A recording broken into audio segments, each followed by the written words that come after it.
Hello guys, good morning. দেখো আজকে আমি সকালে অনেক সকাল সকাল ঘুম থেকে উঠে গেছি, প্রায় এখন 7টার কাছাকাছি বাজে। তো মেয়ে ঘুমাচ্ছে, এই কারণে আমি তাড়াতাড়ি কাজগুলো করে নিচ্ছি। তো দেখো বালতিতে জল তুলে নিলাম। এবার কতগুলো জামা কাপড় ছিল রাত্রিবেলা, এগুলো ভিজিয়ে রেখেছিলাম।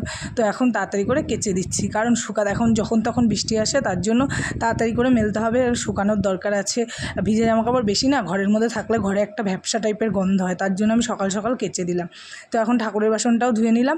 এবার অনেক বাসি বাসন হয়েছে, সেটা তো তোমরা জানোই, আমার বাসন অনেক হয়। তো বাসনগুলো এখন ধুয়ে নিচ্ছি আমি। ধুয়ে এবার মেয়ের ফিটারগুলো ধুয়ে নেবো, কারণ আমি মেয়ের ফিটারগুলো নিচ থেকে ভালো করে পরিষ্কার করে মেজে ধুয়ে নিয়ে আসি, তারপরে উপরে এসে গরম জলে ফুটিয়ে নিই।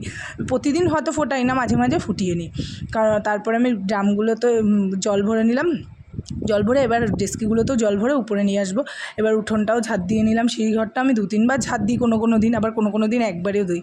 বৃষ্টি পড়ছে বাইরে, তো উঠোনটাও ঝাঁট দিয়ে নিলাম। এবার দেখো সব রেডি হয়ে গেছে, এবার সব উপরে নিয়ে আসবো একটা একটা করে আস্তে আস্তে। তো tata, bye bye bye guys.